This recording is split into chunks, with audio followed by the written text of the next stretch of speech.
que ja és més coneguda per tots, que són les iniciatives legislatives populars, les ILPs, que després veurem com es regulen i com poden ser. En el sentit de per subjecte, és a dir, qui pot convocar o fer o tirar endavant una ILP, sobre quins objectes, sobre què es pot presentar una ILP i després quins són els condicionants tècnics perquè aquesta ILP tiri endavant. En el cas dels referèndums aprovatius d'Itàlia, això està recollit a la Constitució. Per aquest capítol s'atorga a la ciutadania la possibilitat de vetar total o parcialment les lleis que dicta el Parlament o que dicta el govern. A Itàlia es va fer aquesta reforma constitucional l'any 74 i la ciutadania pot demanar la revocació total o parcial d'una llei o d'un decret sotmetent-lo a referèndum. Fixeu-vos que només és un vet, no és una proposició, és una revocació. És a dir, la ciutadania per aquest mecanisme a Itàlia no pot fer una proposta de llei, solament pot vetar que allò que ha fet el Parlament o que ha dit i dictat el govern no hi estan d'acord i per tant ho volen canviar, però no poden fer una proposta. No es pot demanar, per exemple, la revocació de les lleis sobre qualsevol cosa. Parlem del cas d'Itàlia com a exemple. Queden exemptes, és a dir, la ciutadania no pot demanar la revocació d'aquelles lleis que afectin a les lleis tributàries, a les lleis de pressupostos, als tractats internacionals, les lleis constitucionals, les amnisties i els indults. Els requisits són relativament semblants a les nostres ILPs. Fa falta que ho demanin 500.000 electors o, en aquell cas, 5 consells regionals, que són 5 diferents parlaments, com si fossin de les autonomies d'aquí, i passar un filtre del Tribunal de Cassació. La validació dels resultats és que hi hagi un quòrum de participació mínim del 50%, o sigui que participin al referèndum un mínim del 50% de la gent i es guanya per una majoria simple del 50% més 1. Aquest és el cas d'Itàlia.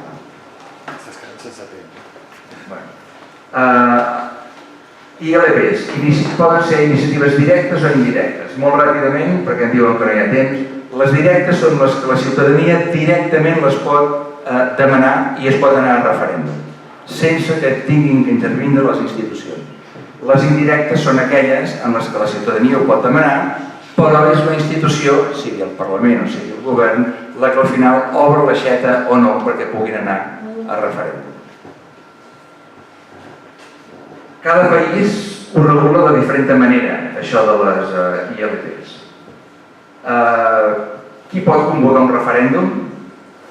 Sobre què es pot convocar? Si sobre tots els temes, si sobre els temes amb poques excepcions o amb excepcions més importants, hi ha moltes excepcions, i després aquests criteris de valoració que dèiem per nombre de signatures, és a dir, quin nombre de signatures fan falta, quin quòrum de participació fa falta perquè el referèndum surti validat, o si fa falta majories qualificades, que realment ho han de votar, ha de sortir per una majoria de 2/3 parts, etc. Només perquè tingueu una idea, en el cas espanyol, en teoria, l'article 1.2 de la Constitució, de la nostra, o de l'estat espanyol, diu que la sobirania recau en el conjunt de la ciutadania, en el pueblo español del cual emanan todos los poderes del Estado. Això és el que diu el títol 1.2.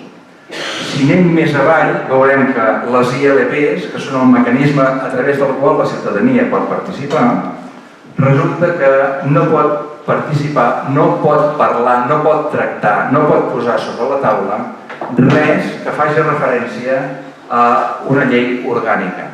Resulta que per llei orgànica doncs tenim res més que tot el que fa referent a la corona, l'estructura i composició de l'Estat, la llei electoral i el sistema parlamentari, els pressupostos generals de l'Estat i la seva estructura i composició, la distribució i equilibri territorial, bla, bla, bla, l'ensenyament, el model sanitari, la regulació laboral del món comercial, el sistema financer, etc. És a dir, no queda pràcticament res. Això ho diu la Constitució. És a dir, la Constitució d'una banda diu la sobirania és de la ciutadania, més endavant diu sí, però en aquests casos no. I aquests casos són tot, o bàsicament tot. La prova està en que, tot i tenir la figura de la ILP, en els 40 anys s'han presentat escassament uns centenars d'ILP. El 50% d'aquest centenar han tingut defectes de forma. No s'han arribat a aconseguir les 500.000 signatures, hi havia alguns defectes pels quals no han sigut ni tramitades. De l'altre 50% se n'han aprovat totes. Us puc assegurar que les dues que s'han aprovat no tenen cap mena de valor. Cap, ni un. Per què? Perquè no afecten a res que sigui important. Bé, en definitiva, i per fer el resum de la sobirania mixta, pot ser a través de referèndums aprovatius, amb possibilitat de veto per part de la ciutadania respecte d'algunes lleis, o a través de les ILPs, en què la capacitat d'aquestes ILPs per part de la ciutadania, que la ciutadania pugui demanar un referèndum, dependrà de si realment qui el pot convocar, sobre què es pot convocar i com es validen i vinculen els resultats. I finalment tenim la tercera possibilitat, que és la sobirania ciutadana, que també es diu democràcia directa. Aquí parteix del principi que la sobirania és del conjunt de la ciutadania i no de les institucions legítimes que la representen. I dic legítimes perquè molta gent es pensa que el fet de tenir sobirania ciutadana, que el Parlament ja no servirà per res, que el govern no sé què, que això serà una olla de crits, en absolut. Un Parlament continuarà sent exactament el mateix Parlament, farà exactament la mateixa funció igual que el govern. L'única diferència serà que quan la ciutadania cregui que aquell govern o aquell Parlament hi ha alguna cosa que no fa bé, tingui la possibilitat de posar-ho sobre la taula i decidir-ho entre tots. És l'única diferència. Per lo demés, totes les institucions són absolutament necessàries i han de continuar fent la mateixa feina que estaven fent. Per què? Perquè la ciutadania és el titular de la sobirania, que la delega, en aquest cas no la cedeix, la delega i la pot recuperar quan vulgui. La ciutadania en qualsevol moment pot dir aquesta llei no em val i em vull proposar una altra, que la sotmetrem a referèndum per si realment la major part de la ciutadania creu que allò s'ha de tirar endavant. Però és molt important que, tot i havent-la delegada, continuï sent el titular, per tant, pot exercir aquesta sobirania directament. I el que és important en aquests casos, allò que la ciutadania decideixi amb un referèndum, aquelles decisions que prengui, sempre estaran per sobre de les decisions que prenguin les institucions. El nivell d'allò acordat per la sobirania, per la ciutadania, està per sobre del nivell del que digui el Parlament, del que digui un Tribunal Constitucional o del que digui un executiu. El sistema genèric, el mecanisme perquè la ciutadania pugui exercir la sobirania, és la possibilitat que aquesta posi en marxa una ILP, la Iniciativa Legislativa Popular, i que en cas de tenir un suport mínim que reuneixin el nombre de signatures necessari, vagi automàticament a un referèndum, que en aquest cas sí que és vinculant.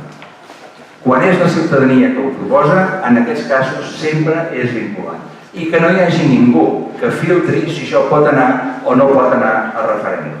I en cas de que surti aprovada, el contingut de la seva proposta ha de ser considerada obligatori. És una llei d'obligat compliment, no solament pel conjunt de la ciutadania, sinó també per les institucions.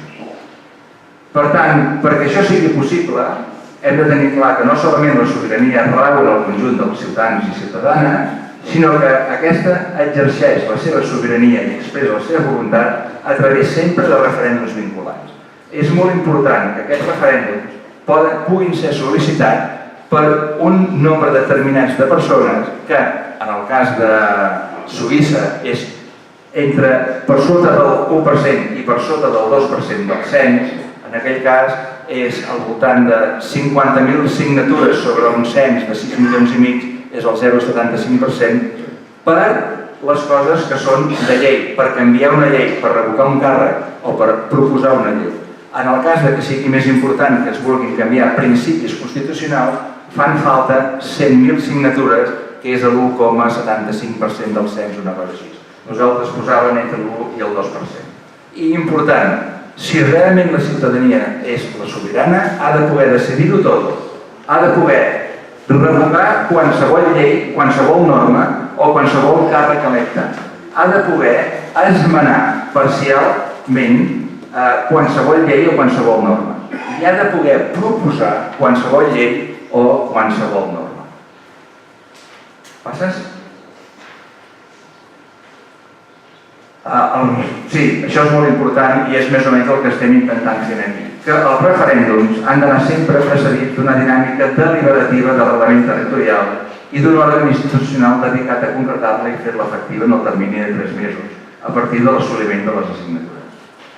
I la regulació formal, el control i l'execució del procés de participació ciutadana serà efectuat per l'òrgan superior de poder. Resum, la ciutadania delega en les institucions i es reserva el dret a decidir. Aquestes no actuen i quan aquestes no actuïn o legislin d'acord amb els valors i voluntats de la ciutadania. I aquests mecanismes han d'estar realment molt ben indicats a la Constitució. I finalment, que la decisió ciutadana expressada en referèndum és sempre vinculant i ostenta el màxim rang dins de l'ordenament jurídic. I sobiranies compartides, molt ràpidament, van quedar tan esparverats els països després de la Primera i sobretot de la Segona Guerra Mundial que van dir que això s'havia d'organitzar d'alguna altra manera. Aquesta organització es va concretar a Sant Francisco el 26 de juny del 1945 amb el Tractat Constitutiu per la creació de l'Organització de les Nacions Unides, que diu explícitament que el contingut de la Carta mana sobre qualsevol altre tractat internacional. I la Carta contempla una sèrie de principis fonamentals del dret internacional que són d'obligat compliment per part de tots els estats del món. Són les normes ius cogen, les més importants, les que estan per sobre inclús de la voluntat dels països. I naturalment en aquesta carta ja es recullen els principis fonamentals, entre els quals hi ha la Declaració Universal dels Drets Humans i del respecte a la dignitat humana o la lliure determinació dels pobles. No ho vull allargar massa. A partir d'aquest moment i d'aquesta carta, inspirat en aquesta carta, es varen constituir tota una sèrie d'organitzacions internacionals, la OMS, la FAO, la UNESCO, la OTAN, etc.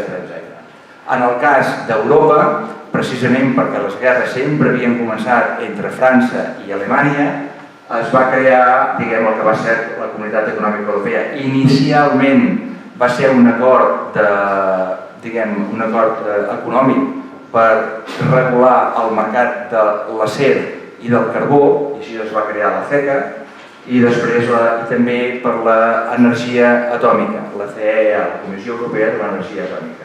Val a dir que això va ser inspirat i instaurat pels Estats Units, que volien una Europa forta i una Europa unida per fer front a la Unió Soviètica. I per tant volien anar-hi. I gràcies a això varen creure considerable positiu donar el Plan Marshall a condició que es creés això d'aquí. O sigui que, en part, la creació del que avui és la Unió Europea també els devem als Estats Units, que varen posar un Plan Marshall a disposició sempre i quan es comencessin a parlar d'aquestes organitzacions. Val a dir que aquestes organitzacions, la CECA, la CEA i la CEA, són organitzacions d'integració econòmica, però no política. És a dir, és una cessió de sobirania autonòmica, però no de sobirania política. I no sé si queda alguna cosa més. Bé, perquè veieu tot el mare magnum que tenim a Espanya, a Europa, amb el tema de les diferents organitzacions que hi ha. El Consell d'Europa, la EFTA, l'àrea econòmica, la Unió Europea, l'Eurozona, etc.